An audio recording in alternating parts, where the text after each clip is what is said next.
Ripple XRP price will reach $23,000 according to this.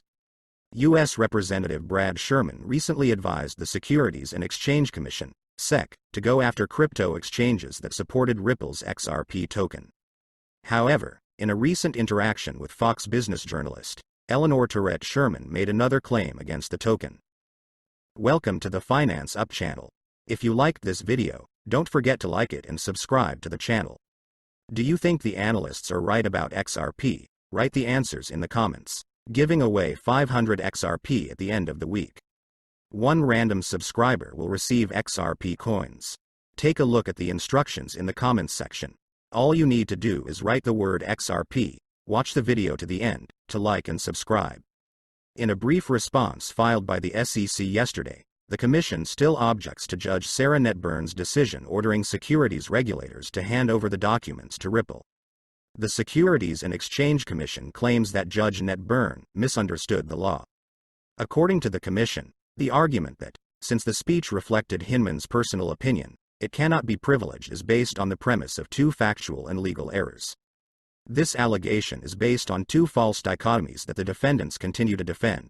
1. Agency communications can only reflect either personal views or agency views. And 2. DPP and attorney-client privilege protect only discussion of specific agency decisions, not discussion reflecting the personal views of agency employees, the SEC said in a statement. In a recent report, he added, since the orders contain clear factual errors and are contrary to the law, the court should support the SEC's objections for the reasons set out in them. Despite the fact that Judge Netburn twice rejected SEC petitions to preserve Hinman's documents from Ripple, the agency still does not want to heed these orders. She constantly filed objections to every order to transfer documents to Ripple. Based on the SEC's desire to preserve Hinman's documents, attorney John Deaton, Amici's legal representative, suggested that the agency would rather agree to negotiate with Ripple than hand over the documents. These emails, these comments will never see the light of day outside the SEC office. If the Securities and Exchange Commission is forced to hand over these documents, then a settlement of the dispute may occur, Deaton's lawyer said. Ripple and individual defendants Brad Garlinghouse and Chris Larson have filed their responses to the U.S. Securities and Exchange Commission, SEC, objection to Judge Sarah Netburn's decision on William Hinman's documents.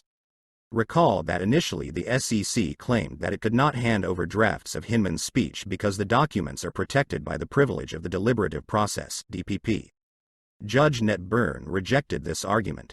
After the court's decision, the SEC also filed another motion, arguing that Hinman's documents are protected by attorney-client privilege.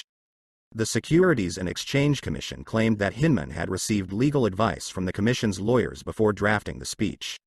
That motion was also rejected by Judge Netburn, who later criticized the SEC for its hypocritical tactics. As a result, Judge Netburn has already ordered these documents to be provided 3 times. Despite these rulings, the SEC still objects to the order, but to Judge Torres. According to the Commission, the court made a mistake in its decision. According to Ripple, the SEC wrongfully objects to the decision because it cannot show obvious errors in any of the decisions. The SEC actually acknowledges that Judge Netburn correctly understood the law on these issues by outlining the legal tests in almost identical terms and referring to the same authority. He disagrees only with the actual conclusions of the court and the natural conclusions from them, reads an excerpt from Ripple's response. Regarding Judge Netburn's decision on the SEC DPP's claims regarding Hinman's documents, Ripple stated that the verdict complies with the generally accepted law of the Second Circuit as applied to the record created by the SEC. The blockchain company and its executives also noted that Judge Netburn's decision on the SEC's claims regarding Hinman's documents corresponds to the direct application of the indisputable law to the actual records and affidavits submitted by both Hinman and the agency.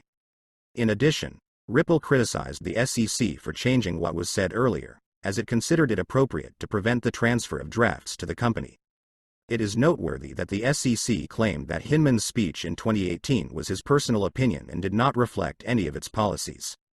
However, a year later, the SEC made a U-turn, saying that the speech was a guide for market participants. Ripple has just published a new report on crypto trends in business. The report highlights a blockchain-based Internet of Values that transcends national borders and expands or replaces existing ways of doing business. According to Ripple, blockchain and cryptocurrency technologies, together with central bank digital currencies, CBDC, are expected to have a big impact on institutions. According to the report, by 2025, 76% of the world's financial institutions want to use cryptocurrency, provided that it is allowed by law. Various technologies, such as cryptocurrencies and NFT, are being implemented by enterprises, governments in various ways as new use cases become available. However, given the nascent state of these new technologies and the inability of many to fully understand the possibilities, as well as the lack of clear rules, the crypto industry is having difficulty overcoming these barriers to wider adoption. The Ripple report pays tribute to NFT for the great consumer interest in cryptocurrencies and blockchain. Although this indicates that the user experience with NFT was not easy due to the infrastructure and design.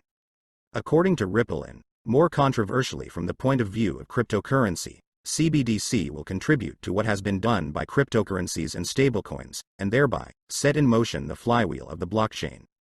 However, the following statement in favor of cryptocurrencies does give a bold idea of the impact of tokens. There are hints that financial leaders of both financial institutions and businesses once again see tokens, including cryptocurrency, as an even more powerful force than the underlying blockchain technology that drives them.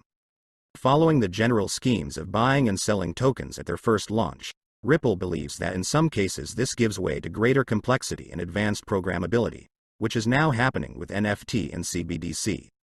The widespread use of cryptocurrencies for payments is the most important factor that businesses and financial institutions should consider when deciding whether to include cryptocurrencies in their investment portfolio.